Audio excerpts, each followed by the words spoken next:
Point of no return, point of no return. Welcome back, man. We know too much. We've seen too much. We've been through too much. We are experiencing way too much. God to reveal himself to us over and over again for us to go back to the way we used to be, the way we used to think, react, and respond to life, man. It's your Holy Ghost homeboy Slim, SLIMM, simply living in my moment, which means yesterday is gone, tomorrow's never promised. So all you have is right now, this moment, and I hope you fully living in yours, man, because I'm fully living in mine.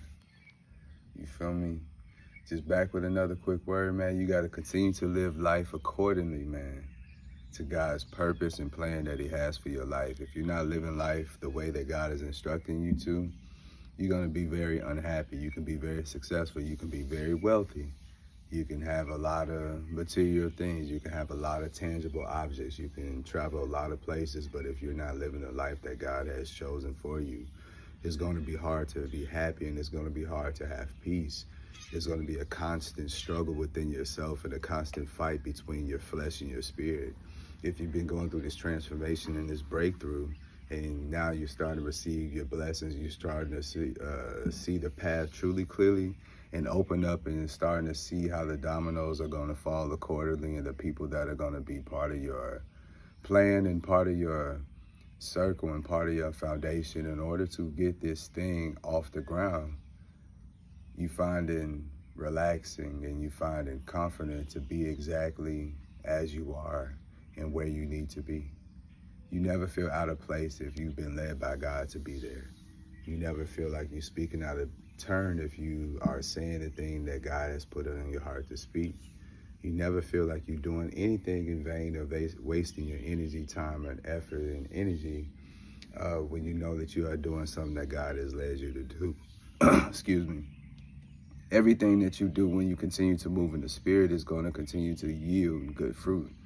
Right now it's your season. Remember to trust. This is the year of the Father. So right now he just wants you to trust him. He just wants you to just lean upon his understanding and not your own. He wants you to continue to not worry about how or when things are going to work out, but just know that everything you ask for, everything you pray for, everything you should be receiving, it should be expected. It should be anticipated. It should be a celebration. It should be a continued thankfulness and a continued humility when you know what God is doing for you, what he has done for you, and what he will do for you.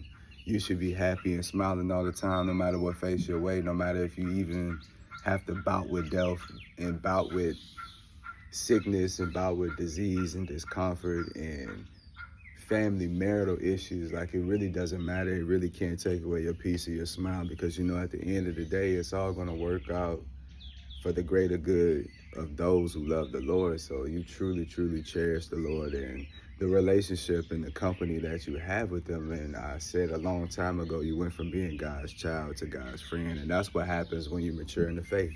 That's what happens when you mature in real life. I know that's how my mama treated me and my siblings. We were her children, her babies, her kids, and we were teenagers and young adults. But it wasn't until we got to a point of understanding what it is to really be able to take accountability and responsibility for your life, for your decisions, and the consequences that come with that. And then you make better decisions to avoid those negative outcomes. And then when you have troubles and circumstances, situations that come your way, you're able to deal with that appropriately. You're able to deal with that in order, in a timely, fashionable manner. And once your mother, your father are able to see you mature within the mind, within the spirit, within the heart, it affects the way you speak and affects the way you behave. So she can go from treating you like a child, you always be her baby, but you become a friend. So now mom and daddy get to share these details and these intimate moments about their life that they couldn't share with you at one time, because you wasn't going to be able to receive it. You was going to miss the message. You was going to miss the parallel. You was going to miss the connection, why they was even sharing that moment or that story or that message in the first place. So now that we here, God has been speaking to you and laying things not only on your heart and your mind, but he's been allowing you to see forward and see what is becoming and see what is happening. So it's been allowing you to just stay at peace, not be afraid. Thou should not fear. That's a big one. You can't have no doubt. You can't have anything that is standing in between you and God, you and your purpose, you and your dream, you and your vision. You have to be willing to lose it all in order to continue to receive what God has for you. But right now, he had to bring you to a place to where you had to confront reality. Once you had to do that, and you had to break that fourth wall, and you had to break that plane and really get to your people and really get to them and say, hey, this is real, this is what's going on, this is what's going to happen. Regardless if you agree with it or not, regardless of what you understand or not, I have to go before you and do these things because you're going to have to take this same walk. So he's allowing you to not only witnesses, but he allow you to live it too, to witness and live it at the same time. And he's allowing you to retain, and he's allowing you to articulate your experiences and your moments to let these people know that this is a real thing going on. A lot of people cap, and a lot of people take other people's ideas and they take other people's experiences because they have a bigger platform. They are able to say these surface things, and yes, it do contain some truth, but they don't have the intimate details because God is always in the details. Like, he's very specific, he's very strategic, he's very efficient. He doesn't waste a single thing. He doesn't waste a single second, a single minute, a single breath, a single opportunity in order to do something well or good for others. That's just the way God is set up. And he doesn't get tired, he doesn't sleep, he doesn't slumber, he doesn't rest, he doesn't take his eyes off what is going on. He doesn't take his ears off your troubles and your hurt and your pain and your worry.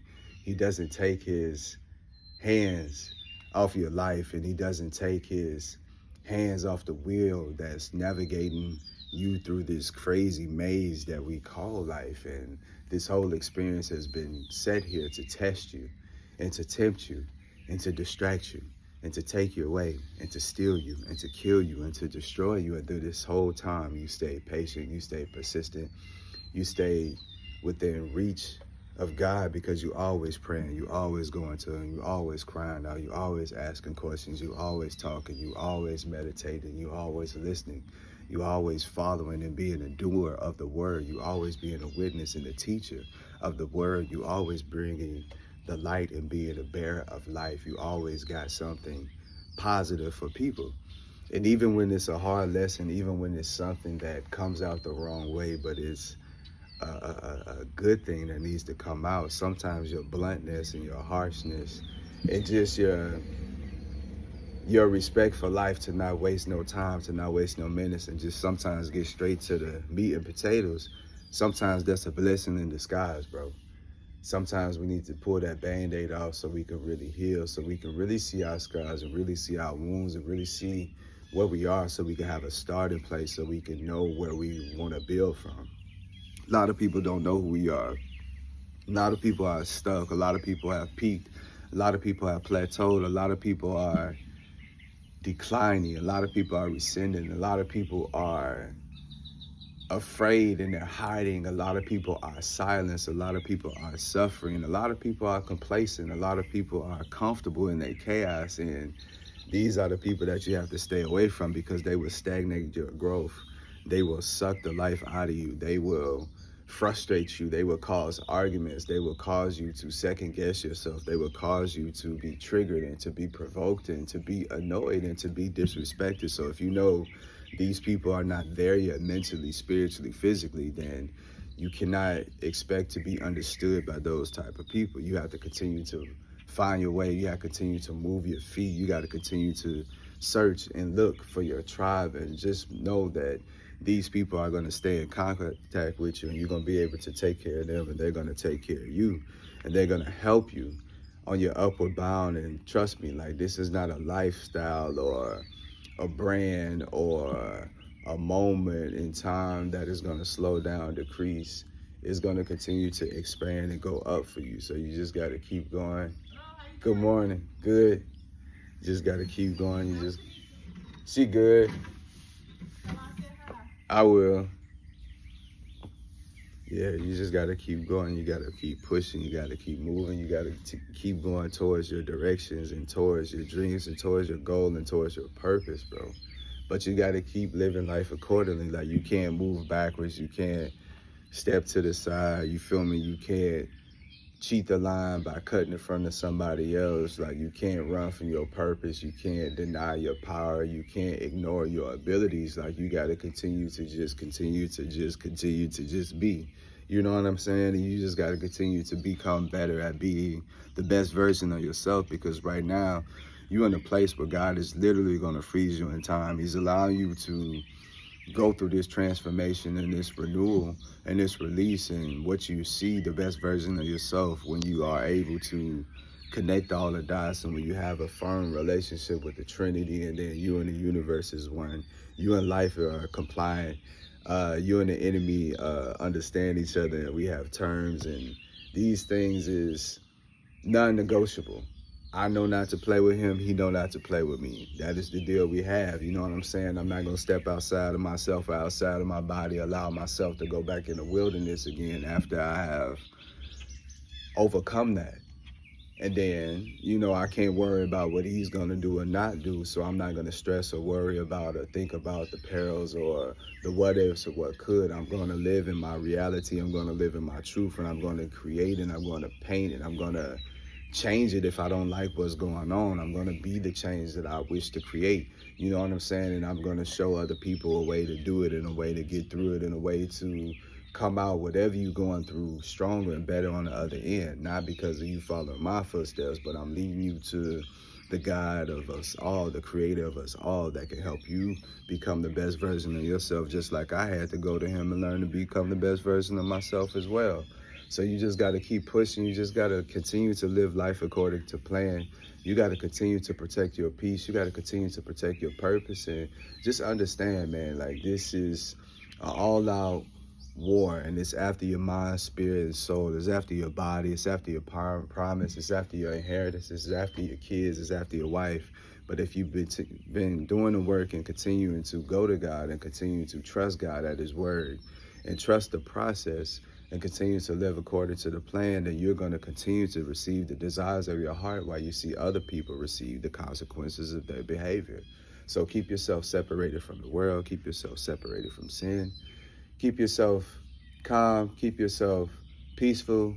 Please react and respond to the moment appropriately. Don't let nobody tell you how to react or what to say or what not to say. Don't let nobody tell you to wait when you feel something at that moment. No, you respect everybody's space. You let them do them, but you get back to a point to where you could be you and feel comfortable being 100% you. So you just got to continue to live your life according to the plan and promise that God has over your life, and you're going to be just fine. But till next time, Slim.